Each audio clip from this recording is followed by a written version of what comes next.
Tere õhtust kõigile, kes te täna siia tulite järjekordsele Eesti Vabariik 100 vestlusõhtule ja avalik ruum programmi raames. Nüüd ootame praegu hetkel veel Viljandi linnapea peaks kohe saabuma. Algselt oli plaanis, et Viljandi võtame esimesena, aga nüüd otsustasime käigu pealt, et teeme siis kõigepealt Valga siis avaliku ruumi võistluse tutvustuse kõigepealt. Arutasin just enne siin Ingridiga, et mitmes see konkurss täna meil on. Lugesime näppudega kokku ja tegelikult Viljandi puhul on meil tegemist juba 13. võistlusega, 2 tükki on veel tulemas. Ja Valga puhul on meil nüüd selline situatsioon, kus meil tegelikult Valga 8. kvartali hea avalik ruum programmi raames arhitektuurivõistlus oli juba ära, aga kuna nüüd see järjekordne avaliku ruumi võistlus, mida Valga koos Valkaga plaanib ja mis on tegelikult nüüd 2 linna piiril, nagu üle Eesti piiri ja osaliselt ka Läti territooriumil, et see tundus nii hästi sobivat selle eelmise 8. kvartali arhitektuurivõistlusega, et me otsustasime, et me teeme selle tutvustuse ka selle meie hea avalik ruum programmi raames ära, sest et need 2 võistlust on omavahel nii olemuslikult nii tihedalt seotud ja tegelikult nad peaksid ka need lahendused üksteist ilmselt arvestama. Ja praegusel hetkel siis annaksingi sõna siis Valga linnapeale Kalev Härgile, kes siis ütleks mõned sõnad siis selle tutvustuseks ja siis edasi juba linnaarhitekt Jirži Vinter. Head arhitektid, kolleegid, külalised. Minu ülesanne on rääkida sellest, et mis on selle konkursi eripärad võrreldes eelmistega ja pigem selline ajalooline kultuuriline taust, natuke ka majandus-sotsiaalset tausta ja pärast siis linnaarhitekt räägib sellest, et missugune on konkreetne konkursi eesmärk ja ülesanne. Kui ma lähen siia taha, siis ma ei tea, kus ma neid pilte saan vaadata siit. Kõigepealt ma eripärane toome välja just seda, et Valga on olnud selline kaubateede ja rahvuste kokkusaamise punkt ikkagi juba peaaegu 1000 aastat. Me teame, et seal 800-900 aastat tagasi asustus on olnud. Tõsi, kirjalikult esmamainimised on 700 aastat tagasi, aga juba need näitasid, et seal on tiheda tegevus. Eripära on see olnud, et ta on majanduslik kokkusaamiskeskus, mitte sõjaline tugipunkt. Kunagi ei ole olnud seal linnamüüre. Läbi sajandite on tegelikult ka olnud sealt mingisugune piir. Kogu aeg on mingi olnud, kas on olnud siis ajalooliste maakondade piir, on see olnud siis mingisugune maapiirkonna ja linnalise ala piir või siis nagu praegu viimast 100 aastat on siis Eesti ja Läti piir jooksnud läbi selle linna. Aga asustus on pidevalt seal küll vahelduva eduga siis ühele poole piiri laienenud, aeg-ajalt ka natuke kokku tõmbunud, siis võib-olla muundunud ja meie eesmärk on siis nüüd see teha tänapäevasemaks. Mõned sellised konteksti arusaamiseks ka, et väga oluline muidugi tähtsus on olnud raudteel ja transpordil, on olnud ta nii postiteede ristpunkt ka selle kvartali, ja siin eelnevalt räägiti 8. kvartali juures oli ka postitee punkt ja see piirkond jääb ka nüüd siis sellise kaubateede ja postiteede ristmiskohta. Kahjuks 1920 jagati linn siis läbi ajaga kõige jõulisemalt 2, et 100 aastat täis saama. Ja praegu on ette kujutada, kus me siis asume. See on siis nüüd Läti ja Eesti piir on siin. Kõnesalus piirkond jääb täpselt piiri peale. Ja nüüd ma järgmiste piltidega siis iseloomustangi natukene edasi. Et omal ajal oli siis selline piirijaotus selline, kus linnaline ala asus siis pigem tänases Eesti poole peal, samas linnaga väga tugevalt seotud maapiirkonna ala kõrval, kõnealune piirkond jääb siis siia. Nii et kogu aeg on olnud tegelikult linnalise asulaga, mis on tegelikult ühenduses olnud. Nüüd õnnetuseks tõesti juhtus 1920 see, et kuigi tegelikult linn töötas majandusliku tervikuna, Eesti ja Läti ei jõudnud oma veel kokkuleppele ja linn löödi jõuliselt piiriga 2. Selle tulemus oli see, et kui täna vaadata neid numbreid, ma olen natuke inglise keeles, aga seda tehtud ka Tria jaoks ja Trias peaks samasugune esitlus tulema, siis näha on, et tegemist on tegelikult kahe poolega, üks on siis, nad on enam-vähem sama suured, 16,6 ja 14. Ühel pool on rahvaarv 2 korda suurem kui teisel pool, aga kokkuvõttes on ta siiski 19 000 elanikku, mis on tegelikult ju Eesti ja Läti mastaabis üsna arvestatav linn. Meie õnnetuseks nähaksegi alati ühte poolt, nii Riia poolt vaates kui Tallinna poolt, ehk poolt linna. Meie ülesanne selle konkursiga, selle arhitektuurilise lahendusega on siduda linn majanduslikult sotsiaalselt tervikuks.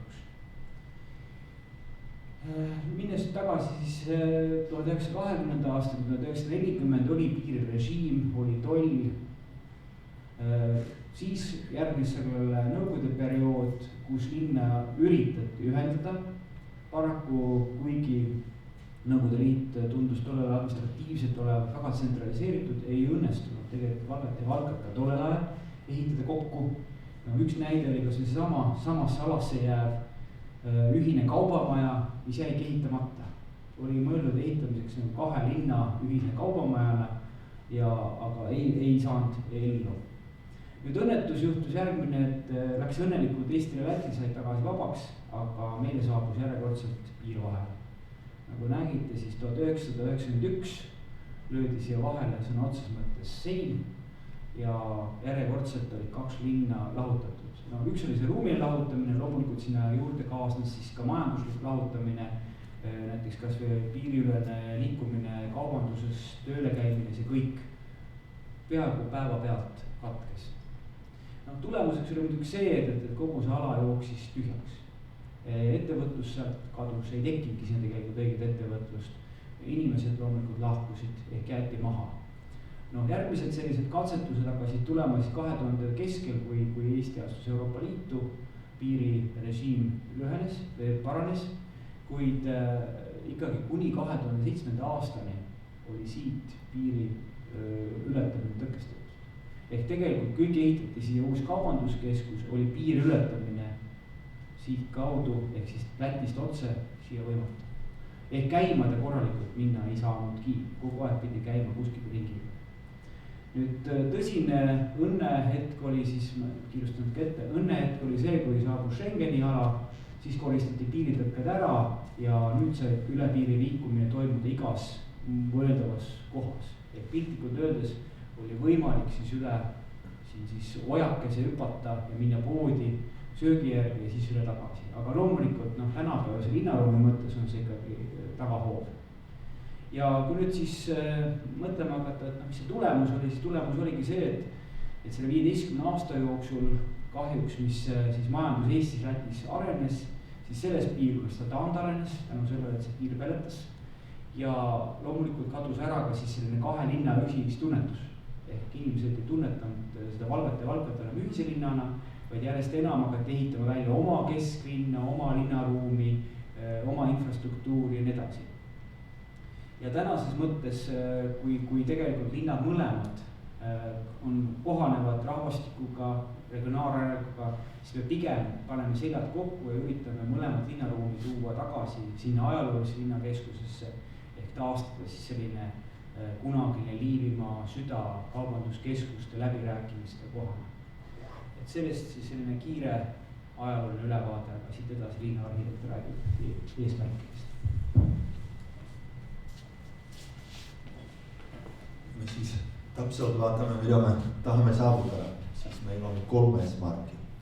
Kõik need eesmärgid toimivad sellel kolmnurgal, kus see piir läheb täpselt keskel.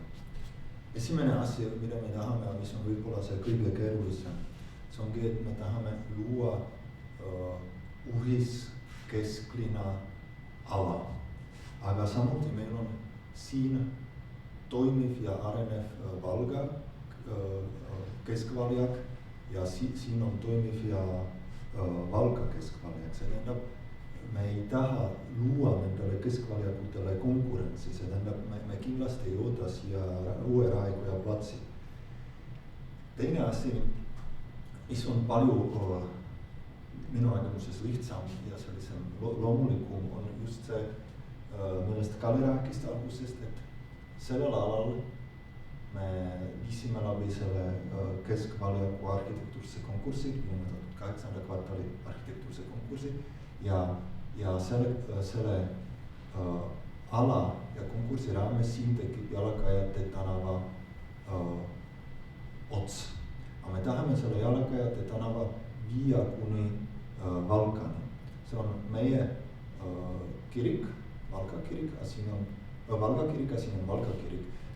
Need on omavahel ka visuaalses ühenduses. See tähendab, see telk on seal olemas, lihtsalt hetkel on alaarenenud. Ja see kolmas asi, mida me selle konkursi raames tahame saavutada, on see, see on meie jaoks väga hästi toimiv ala.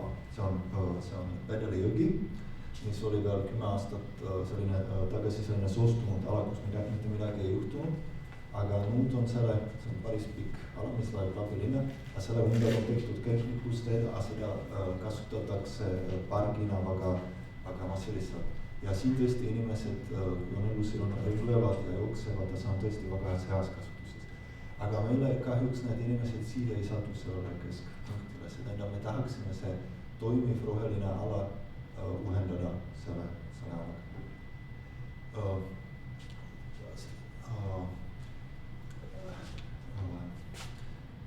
Uudised kõiki nende ettevõtmisega, mida meil hetkel on, kas see on see uue keskvaljaku arendamine või see Valga ühisala arendamine.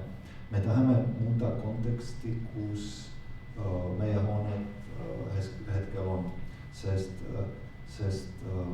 me teame, et meie linnavalitsusena ei saa rekonstrueerida erakätes olevad hooned veel, kui tegelikult meil ei ole nende hoonedele kasutus. Aga me püüame just selle konteksti muutmise kaudu, selle linnaruumi muutmise kaudu anda sellele hoonestusele uus elu. Et tema kinnisväärtus tõuseks, et need hooned oleks paremini võimalik maailma ja loodame, et need ostjad juba, need ostavad, siis neil on juba mingi valjavaade ja nad on valmis sellele panustada. See tähendab, see ongi võib-olla see põhieesmärk, muuta Valga linna kuvandi esmaselt oma elanike seas paremaks selleks, et nendele kuidagi nagu tagastada lootus, et linn areneb õiges suunas. See on nagu laiem eesmärk. Siin on see ala uuesti natuke täpsemini, kus te juba näete, mis on selle võistlusala piir. See on kontaktvööndi piir, see on see ala, mida me arendame selle teise konkursiga. Ja see roheline piir on Valga kesklinna muinsuskaitseala piir, see tähendab, see on vahetuses muinsuskaitsealaga. Valga Jaani kirik, Valga Lukase kirik. Sellel alal on mitu suuri probleeme, mida just me ootame, et arhitektid oskaksid lahendada. See esimene sellest Kalev juba rääkis.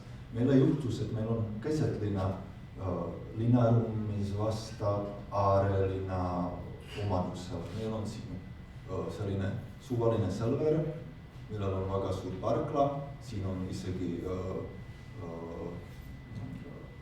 tankla, siin on teine ostukeskus Rimi, jälle tohutu suure parklaga ja terve sellel alal on tõesti selline aareline omadus. Ja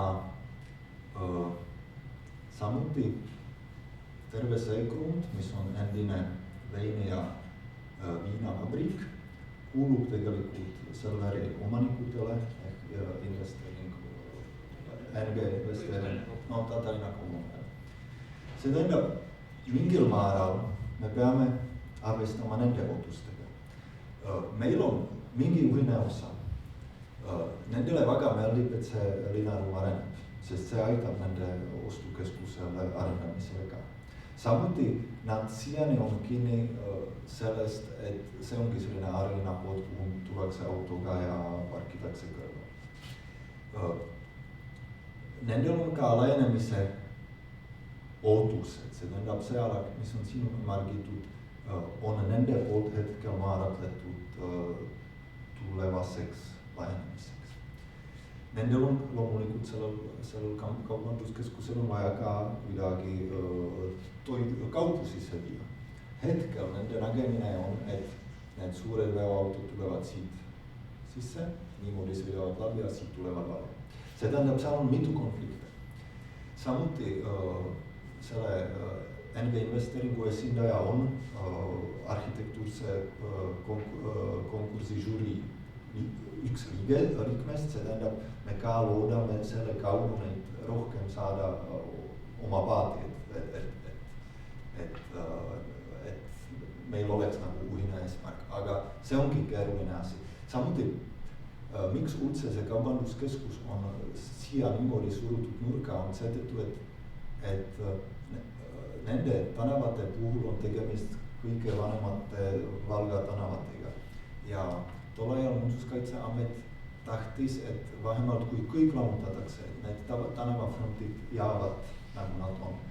Aga siis tegi selline huvitav olukord, kus selle hoone põhifassaad paikneb siin Raja ja Sõpruse tänavale, aga reaalselt see elu ja see sisepaas maja sisse on siit. See tähendab, siin on väga palju probleemseid kohti. Kui me vaatame, mis toimib Valga poolel, siis siin on Valga bussijaam ja terve see ala on see nende busside parkimise ala. Ta on minu nägemuses umbes 5 korda suurem, kui on reaalne vajadus. Siin on Valga endine turuhoone, mis ei toimi. Ja need on tavalised kortermajad, see on eramaja. Kõik see ala on võimalik ümber mõtiskleda niimoodi, et need funktsioonid, mis seal hetkel on, säilivad, aga veel jääb. Aga mida me üldse seda unustasin, see kõige olulisem asi, mida me siia tegelikult ootame? Valgas hetkel toimib umbes 4-5 tohutu suur üritused, kus meil piirilaad, Mihklilaad ja sellised asjad. Kui see üritus toimib, siis tavaliselt toimib siin meie Kesktänaval või Valga Keskväljakul. Ja kuigi need üritused on eranditult meie ühised üritused Valga ja Valga oma, siis olukord, mis tekib, on see, et selle ürituse hetkel üks linn on valjas surnud ja teises linnas on elu. Ja me näeme, et just see ala oleks nende ürituste läbiviimiseks see kõige õigem ala. See tähendab, sellel alal peaks olema sellised 2 eraldi toimimisviisid. Üks on suure ürituse puhul ja teine selline nagu igapäeva elu. Ja me samuti tunnetame, et see piir tegelikult ongi, nagu Kalev seletas, ongi takistus, aga samal hetkel ta tegelikult on meie eripära. See on see, mis eristab Valga teistest linnadest. Ja meile tundub, et kas kultuuriürituste või laadade läbiviimine just selles kohas on väga õige. Sest kujutate ette näiteks, et siin toimub tõesti piirilaad ja te siin kõndite niimoodi ringi ja ühel hetkel te ostate kaupa Eesti reeglide järgi, teisel hetkel Läti reeglide järgi ja te isegi ei märka, et te olete nagu erinevates riikides. Samamoodi, kuidas oleks kultuuriüritus, kus publik istub siin Eestis ja ta vaatab, mis toimub poodiumil Lätis ja kõik sellised nagu nüansid, mis tegelikult tõmbavad väga hästi ligi. Me siiani teame, et kui meile tulevad külalised, siis nende jaoks ongi elamus kõndida läbi Sõpruse tänava lihtsalt selleks, et korras nagu sattuda Läti. See ongi midagi, millel on oma mõjuvõime. Nende Selveri ootustest ma juba rääkisin. Meil on loomulikult ka need ootused, mis on piirivalve poolt. piiripostid on Eesti ja Läti riikide vaheline kokkuleppega fikseeritud, need ei ole võimalik tõsta. Samuti piirivalve ootab, et nende postide vahel on võimalus näha, mis toimub, see tähendab, seal ei saa tulla mingi visuaalne takistus. Ja kolmas asi, nad tahaksid, et ideaalis oleks võimalik see piir mingi ajutiste barjääride kinni panna. See tähendab, need on need 3 ootused, mis nendel on nagu selle meie arengu suhtes. Ja võistlusulesannetes on ka Valka selle bussiterminaali ootused, mis nendel on. See on viimane slaid, see on ajakava. Esmaspäeval avame konkursi lõpp on siin 18. mail ja 10. juunil on selle võitja väljakuulutamine. Terve konkurss toimub inglise keeles, aga Eesti reeglide järgi, Eesti arhitektide liidu reeglide järgi ja Eesti riigi hankeseaduse järgi. Meie poolt see on kõik ja ootame küsimusi. Aitäh Hirsile ja aitäh Valhärgile tutvustuse eest. Minul tekkis kohe endal siin vaadates nüüd neid pilte paar küsimust, aga äkki sa saad panna korra selle plaani sinna ette ekraani peale. Et siis vaat seesama. Just, et ma saan aru, et põhiliselt selle tulevase ala funktsioon on ikkagi selline avalike ürituste ala, mingit hoonestust kui sellist nüüd täiendavalt ja sellele alale ei hoota, see ma õieti aru.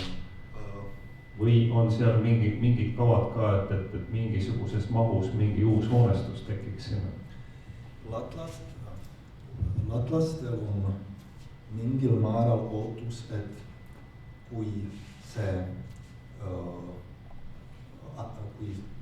kes kavandab selle ala, võtab selle praeguse turuhoone maha, et ta pakub selle asemel mingi sama suurusega nagu asendushoone.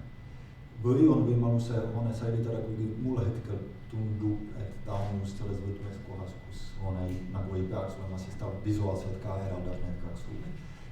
Ja me tõesti tahame, et see ala oleks väga kergesti läbipaasetav just selleks, et mitte tunnetada nii palju seda piiri.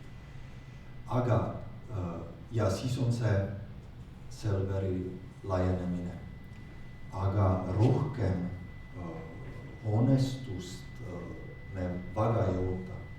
Valga ja Valka probleem ongi liiga palju hooneid, millel ei ole kasutust, millel me ei suuda kasutust valjamada. See tähendab, me hetkel tõesti ei tahaks, et siin oleks saavutatud näiteks mingi keskvaljaku ala just mingi lisatud hoonestuse abil. See ei ole kindlasti meie ootus. Siis järgmine küsimus sellest tuleneks ka see, et praegusel hetkel on näidatud nüüd selle kaubanduskeskuse juurdeehitus sellise suure klotsina, mis lõppkokkuvõttes, kui nad valmis ehitavad, siis mõõtkava on päris selline muljetavaldav ja mitte just võib-olla kõige sobilikum siia selle 8. kvartali kõrvale. Kas on mõeldav ka see, kui, ma saan aru, et see lähtub nagu nendest krondipiiridest praegu ja omandisuhetest, et kas on mõeldav ka see, kui nüüd näiteks mõnes võistlustöös pakutakse see juurdeehituse maht kuidagi teistmoodi jagatuna nii, et pärast hiljem on võimalik krondipiire muuta vastavalt sellele, kui see lahendus peaks olema linnaliselt palju parem? Tegelikult piiridega ei ole nii halb, sest tegelikult terve see ala kuulub Selverile. See tähendab, see vastus on kindlasti ja. See piir, mis hetkel ma siin näitan, ongi praegune Selveri nägemus, mis põhineb lihtsalt selles, et nad arvutasid, kui palju ruutmeetri oleks vaja juurde ja siis joonistasid, kuidas oleks ideaalis. Minu arvates vastupidistelt, meil on võimalik just nendele näidata, et ongi võimalik paremini seda planeerida. Ja see on see, miks me juba alguses tõesti kaasasime selle omaniku selle protsessi sisse, nad on väga hästi kursis sellega, mida me teeme ja nad ka osalevad selle žüritöös. See tähendab tõesti kõik lahendused, mis kuidagi arvestavad sellega, et see ongi eramaa, kus omanikul on oma huvid, on teretulnud kindlasti. Aitäh. Kas need äkki siin kuulajate seas on mingisugused küsimused tekkinud?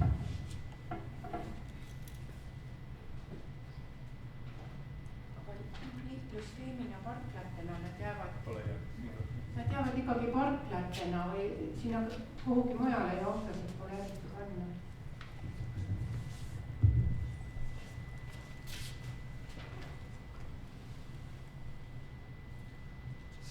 See ongi, ütleme, tüüpilise päevapilt.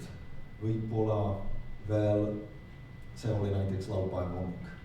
See tähendab, see ala, mis hetkel toimib Selveri parklana, on minu hinnangul vähemalt 2 korda suurem, kui on nende reaalne vajadus. Nendes tingimustest või võistlusülesannetes on Selveri praegune ootus välja toonud, mis on 90 parkimiskohta. Jälle minu arvates see on hetkel nende poolt mingi ideaalne number, seda ei ole vaja võtta nagu et on Kivisaare juttu. Samuti me nendega mitu korda rääkisime sellest, et nagu ma rääkisin, et see ala peaks toimima 2 viisil. Juhul, kui seal oleks tõesti mingi suur uuritus, siis on nendega kokku lepitud selline lahendus, et see parkla ala lihtsalt ongi osa sellest alast, mida kasutatakse selleks suuruurituseks. Jah. Ühe täienduse veel, et kus saaksid selle skeemi välja, et nendest piltidest ei tule hästi välja, et tegemist on reljeefselt tegelikult oruga. Et ma näitan korraks. Kahjuks pinnaduses, siin tegelikult on ju ojaga seondub org, mis tähendab seda, et põhimõtteliselt on võimalik seda laiendust planeerida ka mitmetasandilisena näiteks. Aga me edasi ei räägi, sest et muidu me ütleksime oma arvamusi, aga võib-olla arhitektil on parem nägemus, kuidas seda lahendada. Sest selge on see, et tegelikult nemad ei tahaks minna mitmetasandise peale allapoole, kui nad ehitaksid need reljeefi järgides. Võib-olla saab plaanida kas parkimist või teenindust niimoodi teise taseme peale allapoole. Nii, kas olete te täpsustanud ka, milliseid neid avalikke üritusi seal korraldatakse, kas see on ainult suveperioodi üritused või on seal aastaringselt mingeid üritusi? Ühed võime teada, et meil on 3-4 sellist regulaarset laata, mis on 300-400 müüjaga, mis on suured. Ja teised on spordiüritused, 3-4 suuremad spordiüritust, mis algavad jälle sellest aastast pulka. Siis meil on, kui me rääkisime, et siin on see pedeli nii-öelda puhkeala ja sellega seonduvad väga palju üritusi, saab alguse just nimelt selle platsi pealt. Aga miks mitte kaasata ka see osa siit. Ehk stardid, finišid, teenindusalad, mis kõik on väga tihti siin. On see siis triatlon, on see mingi rattasõit, jooksu, Eesti-Läti rahvajooksu, ümber järvede ja nii edasi. Väike suvi. Me veel unustasime üks väga oluline asi. Sellel ettevõtmisel on läbi räägitud rahastamine Eesti-Läti programmist ja see on tõesti niimoodi, et Eesti-Läti programmist see ala on välja toodud prioriteetse alana, see tähendab me ei konkureeri teistega. See on lihtsalt selle turgutamiseks, et see on päris reaalne ehitus, see ei ole lihtsalt mingi ideekonkurs. Ja terve see Eesti-Läti programmi huvi on turgutada ülepiiriline koostöö, inimeste liikumist ja majandust. See tähendab, see ongi selle visiooni all me selle programmi sisse saime. See tähendab, et kui meil hetkel neid laate on 4 ja neid spordiüritusi on 3-4, siis see ongi see hetke olukord, aga me just ootame, et sellest saab selline ala, kus saab palju tihemini midagi teha, sest ta on just see võlud on tõesti piiri peal. Aga sellist teist kohta Eestis ei ole võimalik leida. Aitäh, kas on veel äkki vahepeal küsimusi tekkinud? Vaikus. Et kuna me võtame kogu selle tänase üritusega videolinti ja pärast hiljem on nagu Arhitektide Liidu kodulehelt see leitav, nii et selles suhtes on ta ka järele vaadatav, et ma arvan, et see auditoorium ilmselt on jah lõpptulemusena suurem, kui meil täna on, et siis see asi, mis me täna räägime, ei jää jah ainult nende seinte vahele, vaid jõuab ka laiema publikuni. Aga ma arvan, et kui praegu rohkem küsimusi ei ole, et ma tänan teid ja tulemast ja üks väike selline kotikene ka, mis teeb meil alati selle ürituse juurde. Raamat siis avalikust ruumist, Jani Keeli raamat. Ja läheme siis tänase vestlusõhtu teise teema juurde, Viljandi teema juurde ja Viljandi, nagu ma siis eelnevalt juba mainisin, siis on 13. hea avalik ruum arhitektuurivõistluse siis programmi osaline ja põhiliselt siis Viljandi teema on just see keskväljaku ja selle lähiümbruse ala. Aga sellest annaksin siis need sõna Ando Kivibergile linnapeale, kes siis lähemalt räägiks ja pärast siis veel Olav Remmelkoor ja võistlustingimuste koostaja Margus Koor. Ma olen müügimees. Tere! Ja suur tänu Eesti Arhitektide Liidule selle võimaluse eest. Ma mõtlen üleüldiselt kogu Eesti mastaabis. Et see on igale väiksemale keskusele johtult hea väljavaade oma avaliku ruumi oluliselt parendada. Nüüd, Viljandi linn võttis päris pikalt hoogu, aga mitte sellepärast, et justkui me ei oleks olnud kindlad või et me ei oleks teadnud, kas me tahame. Me teadsime küll, et me tahame, aga me ei ole päris täpselt kindlad, mida me täpselt tahame. Ja see täpselt väljamõtlemine võttis üksjagu aega. Nüüd, loomulikult Viljandi on maailma kõige šefim linn ja ta vajab ka seetõttu väga head ja kvaliteetset lahendust. Kõik, mis puudutab, eks ole, avalikku ruumi, millele me püüame keskenduda. Me tahame, et see hästi säilinud vanalinna osa oleks hästi jalakäijatele ligipääsetav, et seal oleks jalgsi liikuvatel inimestel väga meeldiv ja turvaline ja hubane liigelda. Me tahame avada ühe hästi olulise vaate Viljandi peatänavalt, kui ma usun, et siin alles vist ei ole ühtegi inimest, kes ei oleks Viljandis käinud, kui ütlete ette, kui Tallinna tänavat pidi Viljandisse sisenete, siis selle tänava lõpus on Vabaduse plats. Selle Vabaduse platsi otsas on üks nõukogudeaegne hoone, mis sulgeb täna tegelikult vaate Lossi pargile, Viljandi Lossi mägedele. Ja ei ole vähetähtis ka see tõik, et see hoone on ehitatud täpselt asukohale, kus vanasti enne teist ilmasõda asus siis Viljandi maalt pärit vabadussõjas osalevate mälestusmärk. Meil on väga hea väljavaadet täna. See nõukogudeaegne hoone, mis ehitati EKP Viljandi rajooni komitee hooneks, kunagi see maha võtta. Et hoone kuulub Eesti riigile. Oleme siin pidamas läbirääkimisi ja need läbirääkimised on kulgemas väga hästi. Et ühesõnaga, meil on väga hea võimalus see unistus teoks teha, ehk siis Vabaduse plats ühendada Lossi pargiga ja et siis Tallinna tänav, mis on Viljandi peatänav, viiks Lossi parki ja avaks selle suurepärase vaate ja avaks sellise ruumi, kus saab teha väga palju toredaid tegevusi.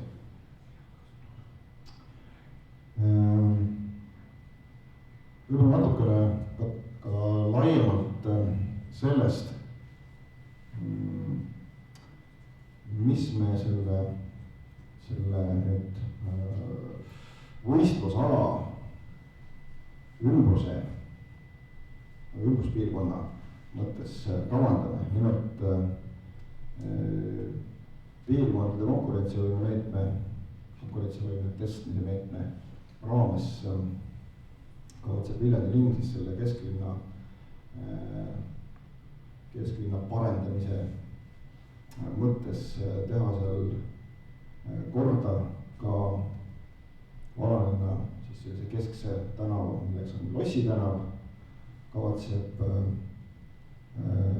siis Lossi tänava ja Tallinna tänava ühendava Tartu tänava võtta ette ja nüüd siis teispool vanalinnast väljas, teispool Tallinna tänavat, kus on siis kvartal, kus asub Viljandi kaubamaja ja kogu, mille omakorda mille tahapoole me siis plaanime oma linna veekeskust, ka Kaalu tänav, et ka see liita sellesse piirkonda, ehk siis meie eesmärk on kesklinna tihendada, anda rohkem põhjust inimestel selles piirkonnas ringi liikuda, anda põhjust erinevatel äridel, ma ei tea, butiikidel, ateljeedel seal tekkida, sündida ja toimetada. Et juba täna on meil üks päris tore uudis, et ajalooline Viljandi Grand Hotel, kus kunagi tegutses Kultuuriakadeemia, on leidnud uue ja sellise tarmuka ja kuidas öelda, sellise võimeka omaniku, kes kavatseb selle hoone restaureerida ja teha sinna siis sellise väärika hotelli. Ja see omakorda on mind linnavalitsuse mõttele, et siis need teises maailmasõjas tühjaks jäänud krundid püüda uuesti hoonestada läbi planeeringute ja läbi siis hoonestusõiguste müükide. Nii et need kõik asjad on omavahel seotud, üks viib teiseni, teine kolmandani ja nõnda edasi, et me vaatame seda asja tõesti laiemalt ja meie jaoks on nende vanalinna selline elule äratamine hästi olulise tähtsusega küsimus kogu selles loos ja selles kontekstis. Aga nüüd on sissejuhatavalt küllalt kõneldud, ma annaksin detailselt juba siis kõnelemiseks sõna edasi linnapeale Olav Remmelkorile, palun Olav.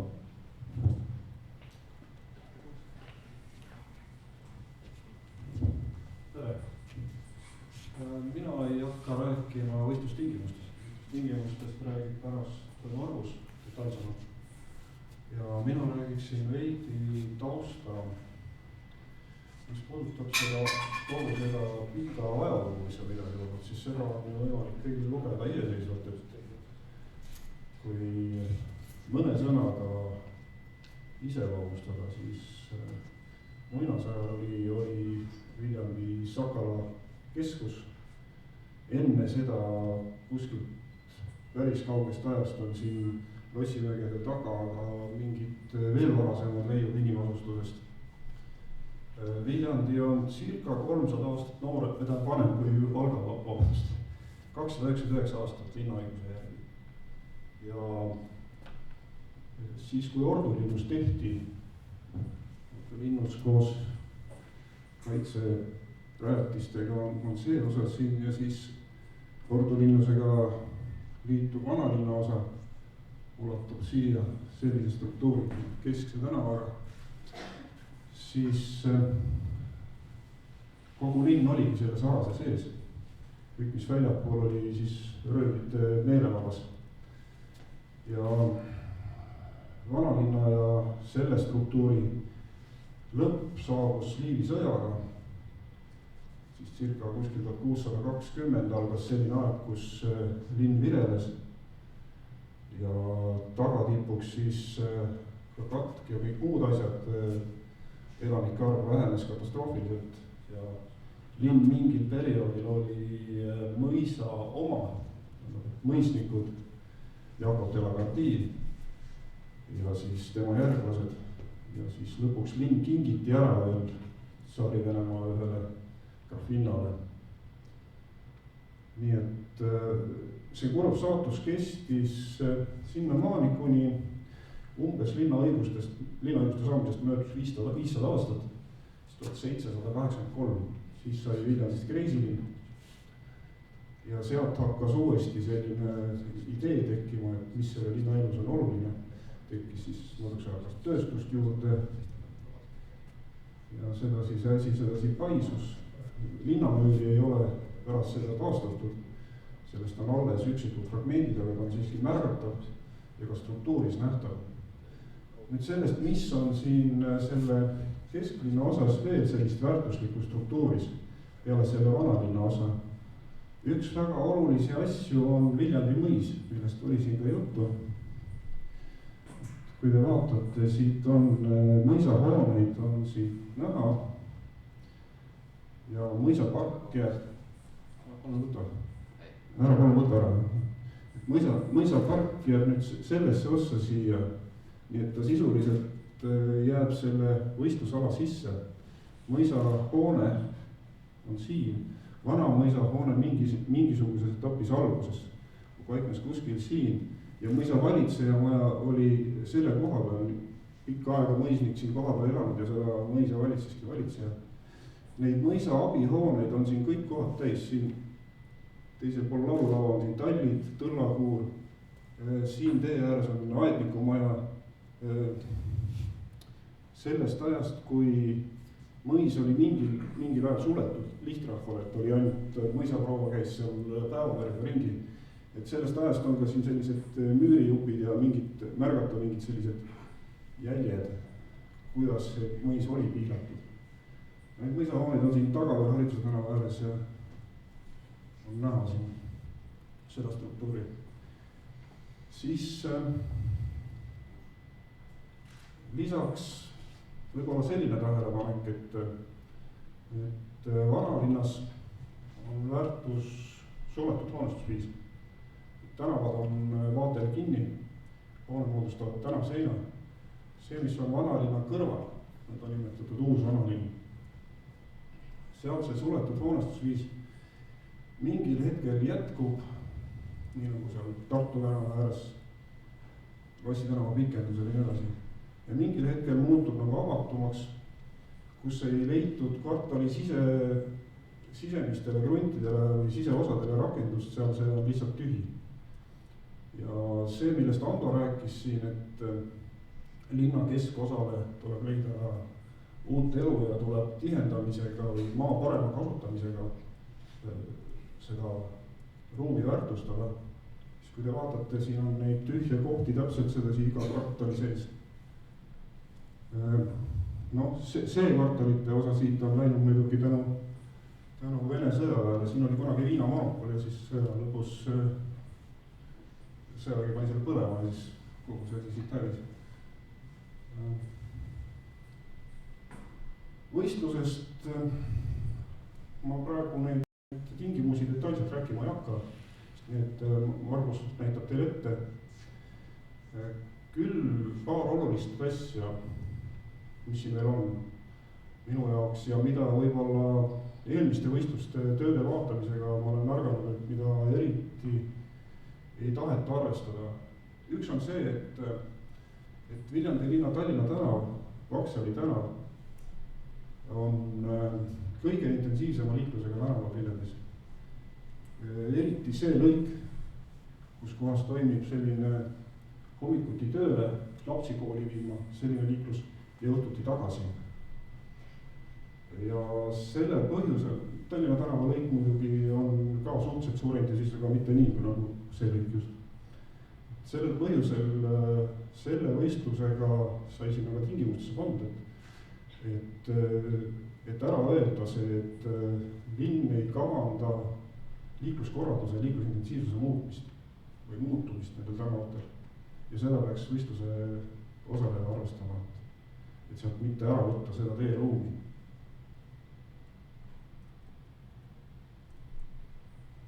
Ma ei tea, siin punkte muidugi võiks ka lahti rääkida, aga olulised osad on siis siin võistluses, mida me loodame või eeldame, et lahendatakse, on siin ära loetletud.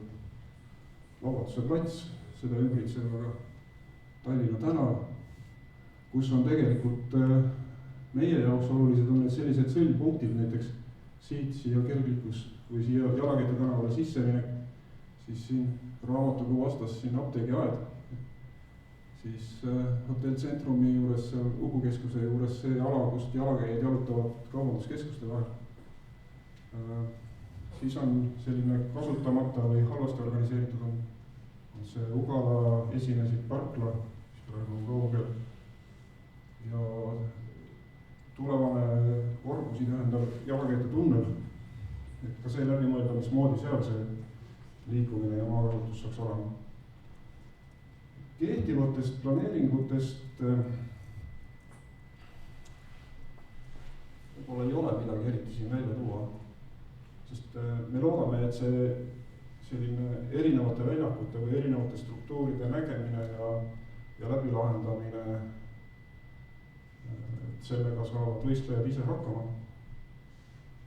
Ja piiranguid näiteks selle Vabaduse väljaku seeserv on selline, mis on tekitanud küsimusi, siin oli ju vanasti Vallikraav, siin oli linnamüür ja Vallikraav. Muinsuskaitselisi piiranguid sellele asjale hetkel seatud ei ole, et sinna ei võiks hoonestust panna vastupidise enam kehtiv planeering peale, et seda korterit võiks hoonestada.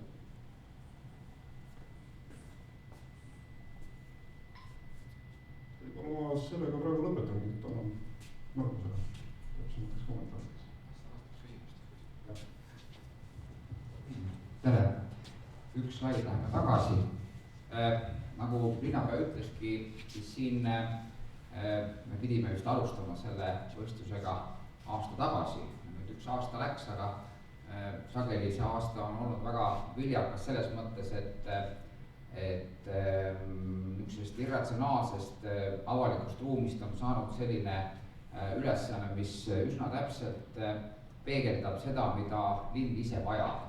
Et siin nagu enam nagu sellisene õhk sai välja lastud, et me ei tee lihtsalt nagu piirist piirini tänava lahendust või ei lahenda mingeid neid asju, mis linnaelanikke otseselt ei puuduta, vaid et siin nii volikogu kui linnavalitsuse kui elanike huvigruppidega läbi arutades on jõutud selliste kontsentreeritud lahenduste probleemide asetuseni.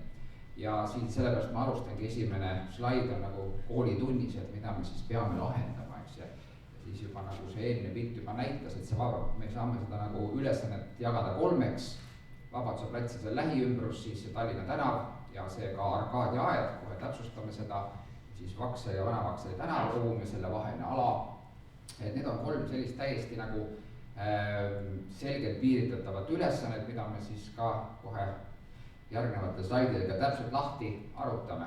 Ja siin on siis need kolm aspekte siis näha, et see Vabaduse plats, Tallinna tänavaruum ja Vaksali plats. Nüüd see järgmine pilt on see, mis on osake sellest lähteülesandest ja siin on siis näha ka veel üks niisugune punktiirjoon, mis näitab, et see võistlusala siiski omab oluliselt laiemat mõju kui lihtsalt see ala ise.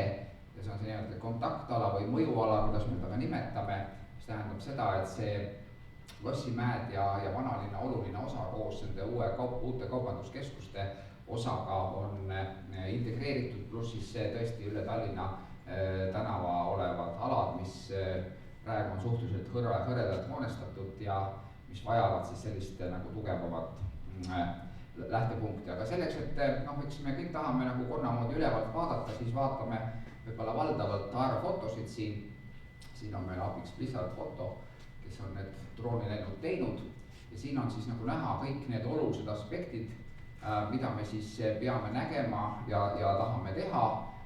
Vabandust, Vabaduse väljak siin kohe ees, praegune maavalitsuse hoone, endine Eesti Panga hoone, mida siis nagu suhteliselt nõukogudepäraselt on taastatud, ta oli suhteliselt elegantne ehitis sel ajal, kui ta püstitati, siis siin see nii-öelda tänapäeval nimetatud ametite maja, eelnev parteimaja, selle ajalugu on ka selles mõttes valulik, et peale selle, et ta nagu jõuga sinna püstitati, peale selle tema on kloon Tallinnas mererajooni täitekomitee omaaegsest majast või parteikomitee Malle Kusma on autor ja tema autorina ka on rõhutanud seda, et ta oli nagu algusest peale selle vastu, et tema maja lihtsalt niimoodi omavoliliselt kloonitakse, temalt seda tookord ei küsitud, nii et selles mõttes sellist südamevalu, et me nagu arhitekti loomingu vastu astume selle lammutamisega kah ei ole.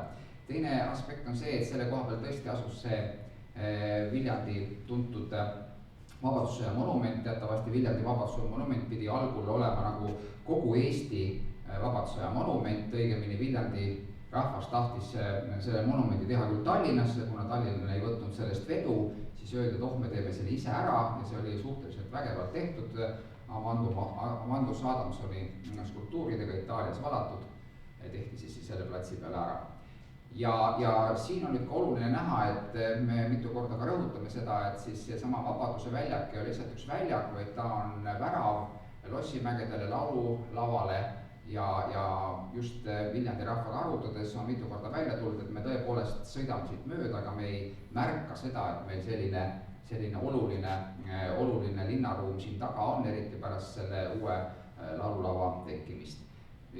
Siis järgmine osa, see Tallinna tänav, siin on ka näha need olulised seosed, mis on lisaks selle Tallinna tänava enda tänavaruumi tegemisele, see on seesama nimetatud Arkadia aed, teatavasti linnamüür, kulges siit, siin on üks torn, teise torni markeering on siin näha, et see ülesanne siis ka, selle ülesande raamida siis peaks olema niisugune viide või idee, kuidas siis seda jalakäijate tänavat Arkadia aeda siis paremini integreerida sellesse peatänavasse. Nüüd naljaga pooleks võib öelda niimoodi, et see Tallinna tänav, seda võib võtta nii, nagu oleks meil Tallinna vanalinn ja Pärnu maantee, aga meil ei oleks Viru tänavat. See tähendab seda, et see sama Tallinna tänav täidab siis selle kogumisarteri funktsiooni vanalinnale, nii et selle võistluse nagu mingisugune idee oleks ka see, et kogu vanalinn ja tema selline struktuur saaks siis, ütleme, et hea jalakäigu ja ühendusega siis seotud siis Lossimägede ja lauluväljakuga, et tekiks selline niisugune tõesti ka tunnetatav liikumistelg igasugustele liiklejatele ja muidugi lisaks tõepoolest siin taga on siis uued arendused, Uku keskus, mis on hiljuti ehitatud, praegune siis bussijaam ja Antile, mis oli enne siin sees, hotell Centrum, siin vahel on väljak. Nende osade lahendamist selle ühenduse sees ei ole, kuna üks aspekt on, et me ei lähe nagu eraterritooriumitele, teatavasti siis see Viljandi bussijaama esine osa on ka erakätes. Küll aga me lahendame neid probleeme, mis on seotud siis selle liikumise endaga. Nüüd edasi minnes siis me näeme siis Hansapäevadest üks pilt siin jällegi, kus me näeme, et see tõepoolest see hoone, see ametite hoone, niisugune peene nimega endine parteimaja, millel on veel niisugune juurdeehitusi siin hiljem juurde tehtud ja siin me näeme ka siis seda lossi või seda kraavi, mis siis on linnamüüri ääres on olnud kunagi ja siis sama teema, mida Ola nimetas, et põhimõtteliselt ei ole välistatud ka selle külje hoonestamine. Nii et siin me näeme, et see tõesti on nagu mingisugune pudelikork siin ees, et selle lammutamisega avaneks siis võimalus selle linnaruumi siis niisuguseks paremaks mõtestamiseks. Ja hakkame siis peale siis nende 3 probleemiga, mida lahendada ja siis ütleme siis, et jagame siis pooleks need asjad, et kõigepealt milline on eesmärk, mida me tahame saada ja teiseks siis see, mida me planeeringult ootame. Ja väga lihtne eesmärk ongi see, et Vabaduse plats peaks siis olema taastatud Viljandi peamise esindusväljakuna ja et see Vabaduse plats on nagu väravaks Lossimägedele laululavale. Siin me näeme ühe Viljandi kõigile teada-tuntud kõige kuulsama tegevuseks Viljandi folgi ala, mis lihtsalt illustreerib hästi seda, et see praegune Vabaduse plats ongi tegelikult see lähtepunkt ja algus kogu sellele tegevusele, mille sisse on ka haaratud lauluvälja, Krossimäed ja vanalinna see osa, mis jääb sinna taha, et see niisugune, me ei räägi irratsionaalselt, me räägime tegevuspõhiselt, et tõepoolest see tegevus ise tingib juba selle väljaku eripära. Ja mis siis nõuded on? Esiteks siis Vabaduse platsi linnaruumi esindusüritus toimumispaigana ja väravana, nagu me ütlesime. Aga siin on nüüd järgmine aspekt, et see on nüüd natukene võistlejatel natukene keerulisem teha, aga kes ütles, et asi peab väga lihtne olema, sest väljakutsed ju peab olema. Poliitiline otsus on selline, et see Vabadussõja monument peab olema taastatud esialgselt kohal ja kujul.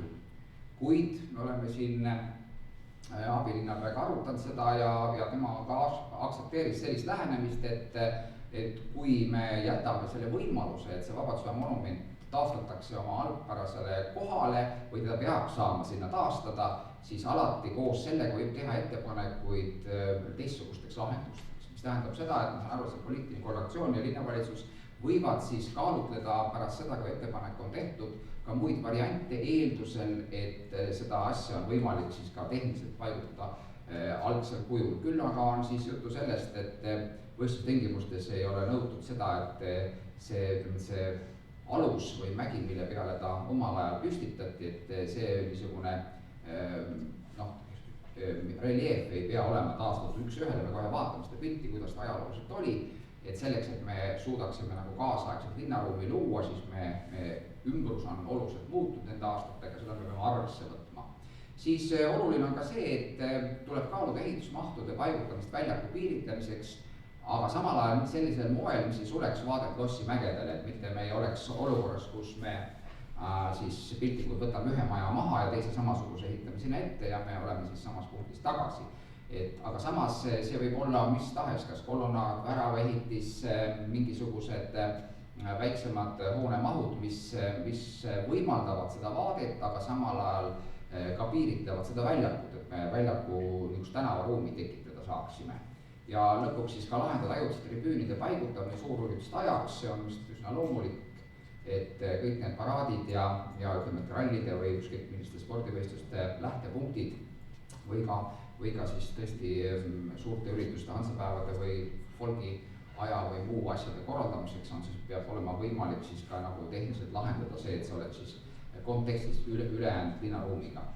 Ja kui me vaatame siis nüüd need seosed, siis seosed ongi kõige tähtsamad, selle võistluse juures ongi oluline see, et tunnetada seda, et miks seda asja tehakse, mida me sellest saame ja milline oluline seos on siis selle pildi peal oleme siis joonistanud siis sellise need seosed, et millega siis see Vabaduse väljak siis otseselt nagu seostub, kui see kork siit nagu eest ära saab, siis tagant avaneb mõisapark. Siin muidugi monumente on siin hästi palju, siin on kindel Laidoneri ratsamonument on selle koha peal, siin on represseeritud mälestuskivi, et sellel võistluse alal võib ka teha ettepanekuid nende mälestusmärkide asukohtade täpsustamiseks just selles kontekstis, nagu võistlejad seda näevad, aga fakt on see, et kõige tähtsam kogu selle Vabaduse väljaku juures on tõesti see, et ta mõjub siis väravana nii selle praegu asja valmis saanud laululavale kui ka siis kogu sellele kompleksile, mis avaneb siis Lossi mägede ja pärimusmuusika aida kaudu. Nüüd edasi minnes siis mõni tagasivaade nendest erinevatest ajajärgudest tehtud piltidele sellest Andrus Adamsoni skulptuuridega monumendist. Siin me näeme siis veel, võõras aparaat on tundnud, et siin on Eesti Panga hoone siis sellises algses arhitektuurses lahenduses, kus ta ei ole nagu lihtsustatud pärast põlemist ja pommi saamist või põletamist. Ja siis me näeme siis seda monumenti. No täpselt asukohta geograafiliste punktidena siin pakkuda ei ole, sellepärast et siin on niisugune nii või teisiti, ta on nagu suhteliselt teises kontekstis. Siin me näeme, et mõne pildi peal siin, et ta on nagu tugevalt haljastuse taga ja teise pildi peal me näeme seda väga suurt sellist mullatäidet, millele ta on tõstetud, nii et siis me juhime selle tähelepanu, et võistlejad ei pea tingimata seda mäge taastama, vaid nad võivad leida siis sellele nagu juba kaasaegse linnaruumi kontekstis oleva lahenduse.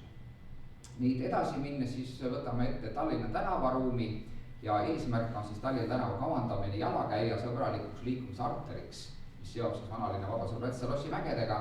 Tänane pilt siin all on selline, kus kuigi me oleme rõhutanud seda, et me ei taha siia tekitada siis ühist pinda jalakäijatele autodele, see jällegi need moodsad voolud, mis maailmas küll on tähelepanu saanud, nagu see shared space, kui kellelgi kärgatab ette näiteks Londoni Exhibition Street, eks ole, kus autod ja inimesed pandi kõik ühele tasapinnale liikuma, siis kui me seda analüüsi kriitikat nendele lahendustele loeme, siis me näeme, et me tegelikult ikkagi oleme nagu taandunud autode ees, et keegi ei tea, kelle siis lõpuks õigus on ja selle tõttu need lahendused ei ole väga edukad olnud, emad lastega kindlasti lubama lapsi sinna tänavale keset tänavat mängima teadmata seda, milline õigus on autodel või mitte. Miks ma seda väga rõhutan, on sellepärast, et äsja lõppenud Kuressaare võistluses nimelt pakuti sellesse konteksti võidutöös välja, et autod ja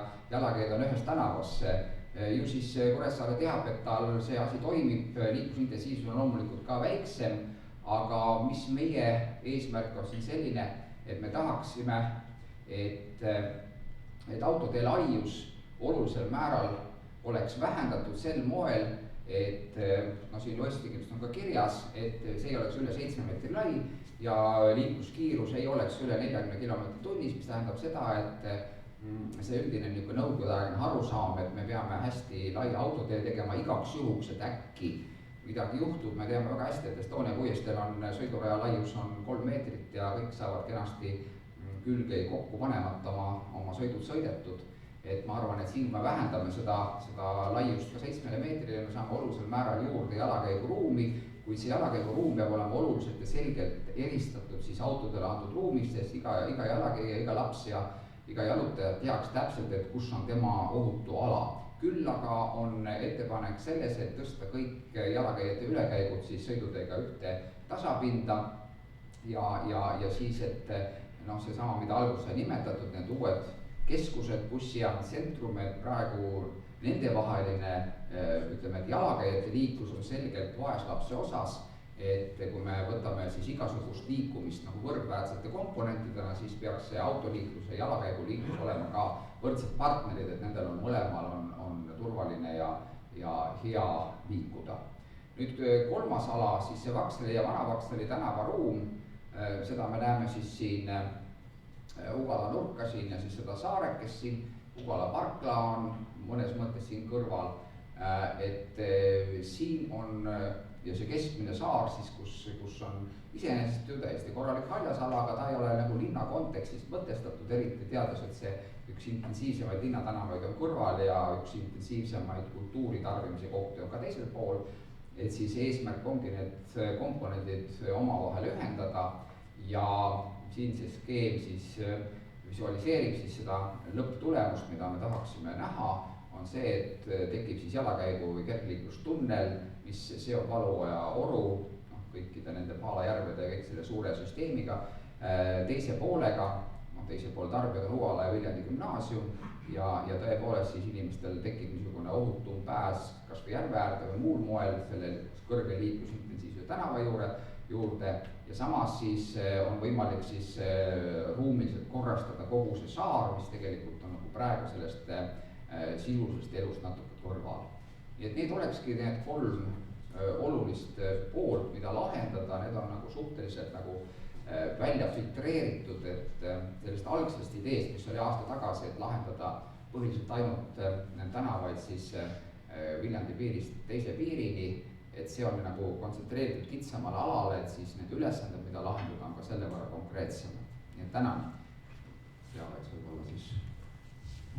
Aitäh eelkõnelejatele ja mul on nüüd üks väiksem küsimus küll, kui sa saad selle plaani nüüd uuesti panna, kus see, võib-olla see üks ülaltvaade, kus on see keskväljakala, jah, just see võib sobida. Et kuna siin korra jutus oli mainitud, et kusagil siin võib olla ka selle Vabaduse väljaku ääres see uus hoonestus, et kas seda oleks võimalik nagu veidi täpsemalt siin selle aerofoto peal nagu piiritleda ära, et kus see vallikraavist oli jutum selle? no üks osa vist Olav oskab täpselt öelda, isegi on kavandatud üks hoone selle koha peal, see järvata see punane täpselt.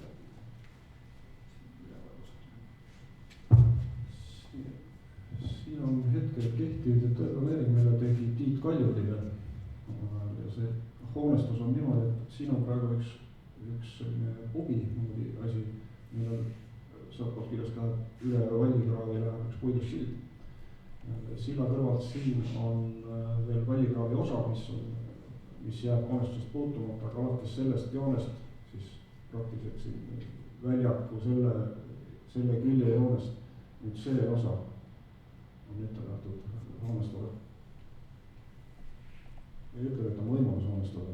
See on kehtiv detailplaneering või? Jah. Okei, kas... Ma täpsustan nii palju, et me ei tahaks põhimõtteliselt võistlejaid piirata sellega, et öelda ette, kus kohas võiksid olla need võimalikud hooned, kui me selle ära lammutame siia, näitame võimaluse siis selle Vabadussõja monumendi taastamiseks või ka teeme muid ettepanekuid, siis ikkagi see, mismoodi see värav välja näeb, kuidas me siit sisse mineme, see on see tegelikult mõnes mõttes selline nagu maamärk või visuaalne võti sellele, et lihtsalt inimese tähelepanu tekitada, et see huvi tekitada, et järg sõidab veel kord mööda ja vaatab, oi, seal on midagi põnevat, see on lihtsalt, sõltub siis sellest võistlusosavõtja fantaasiast, et millise linnaruumi elemendi või linnamööbli elemendi või mille iganes ei tahaks mingil moel piire seada, et milline see element on, mis ühest küljest ei takista seda läbivaadet siia, aga teisest küljest nagu piiritleb seda väravani. See väravamotiiv on nagu läbi aegade hästi levinud, väravaid tehakse ka mitme tuhande kilomeetri pikkustele matkateedele, sellepärast, et lihtsalt anda asjale sümboli väärtust, aga milline see peaks olema, see on puhas võistlejate välja pakkumine. Meil on olnud siin mitmesuguseid jutte võimalustest, aga tõepoolest on kohustusi ei seaks, aga tegelikult ju hoonestusvariant on ju ka siin. Ja see, mis vormis see mälestusmärk seal saab olema ja tegelikult, et kuidas tema juurde pääsetakse ja missuguseid tseremooniaid seal läbi viiakse, et kas ta peab olema selle Vabaduse väljakuga seotud või võiks ta olla täiesti eraldi omaette ruumis. Kõik sellised küsimused. Peale selle siin on suhteliselt palju väärtuslikku haljastust, mis mõisapargina peaks säilima. Kogu selle asja kontekstis võib-olla, et see on üks ruum ja võib-olla see Vabaduse mälestusmärgi ruum on hoopis teine ruum. No selles mõttes mina ei tahaks ka vastata, mis moodi täpselt peab tegema. Kas nad bussi peal? Kes ütlesid kerge saab olema, ei tohi. Nii, kas on vahepeal küsimusi tekkinud? Andres. See pigem on võib-olla redaktsioonilist laadi, et võib-olla pane ette see ala, kus on Tallinna tänavast juttu. Et kolm võistlustingimused just. Ei, edasi, kus oli täpsemalt kirjeldatud, mis nõuded olid tänava. Sedama, jah. Et mida võib-olla täpsustaks seda, et kas see kolmas punkt siin, see tõsta jalakäijad ülekäinud sõiduteega ühte pinda, et vastupidi, see peaks olema kõnniteega ühte pinda. Jah, selles mõttes küll, jah. Aga see mõneks ei ole võistlustingimustes sees, see on selle esitluse sõnastus. Aga väga hea. Toomas tahab midagi lisada.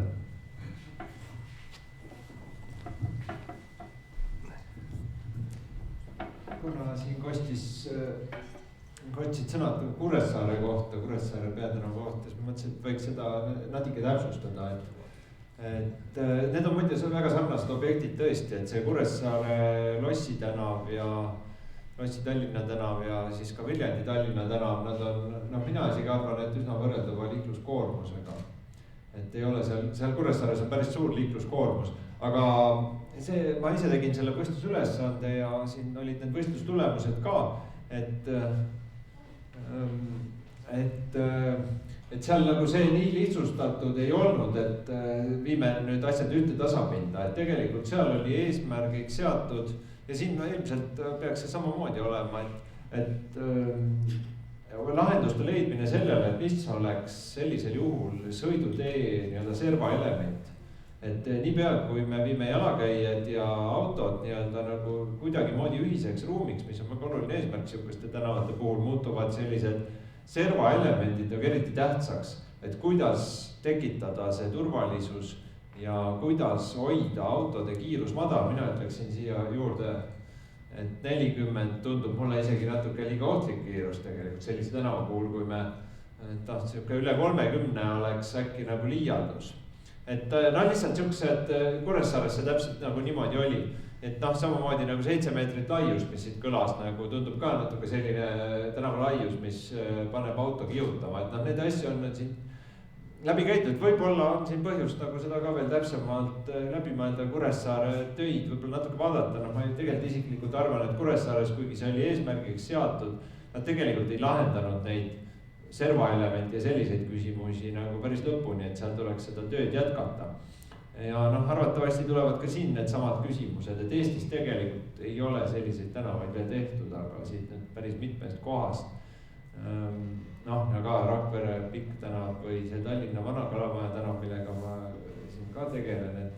Et need ja ka see ja Kuressaare tänav, Tallinna tänavad, et siin päris mitmelt poolt võib loota, et tekivad need head näiteid, siis on hästi tore, kui nad veel teineteist kuidagi suudavad täiendada ja üksteist õppida.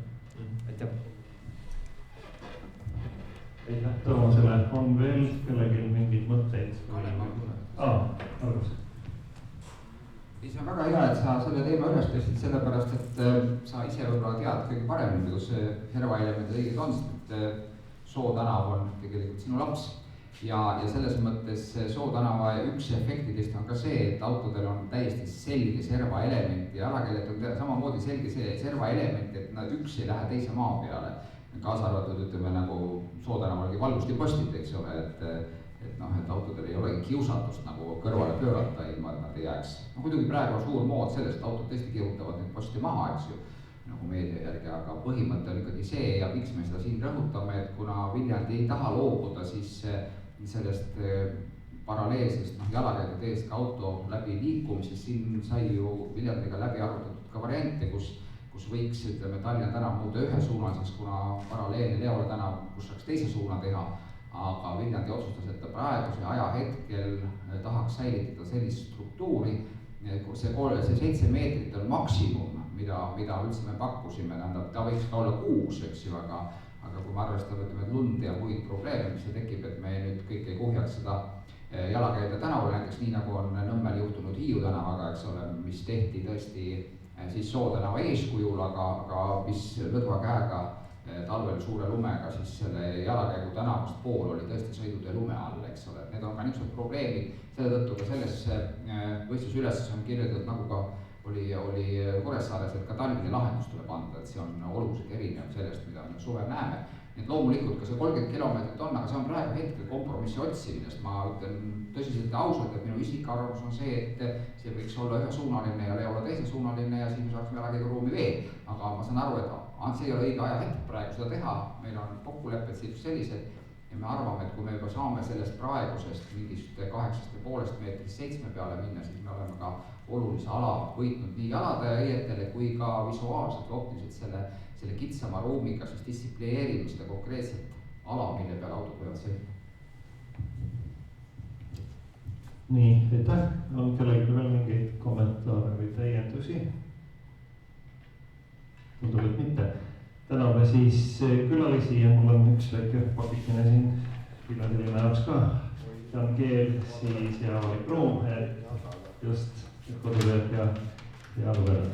Nii, ja täname ja nüüd on see, et meie tänane üritused ei ole veel läbi, et tegelikult on siin tulemas Tallinna Arhitektuuribiennaali üritus, et Raul äkki sa paar sõna ütled sellele, kes tunneb, et tahab selle järgmisel üritusel ka osaleda, et see on kindlasti huvitav. Tere õhtust, et varsti peaks algama siis siin diskussioon selle, kuidas ja mismoodi Eesti eksponeerib ennast Veneetsia arhitektuuribiennaalil, teemaks on Balti ühispaviljon ja selle nädala diskussiooni objektiks on fosforiitisele kaevandamine ja selle ruumilised mõjud. Et see peaks üsna varsti peale hakkama kuraatori hetkel kui vähegi huvitab, siis ma arvan, et põnev diskussioon jätkub. Aitäh ja olge head siia veinilaua juurde veel, kes enne ei jõudnud, et siin on suupisteid, nii et täname kõiki osalejaid. Aitäh!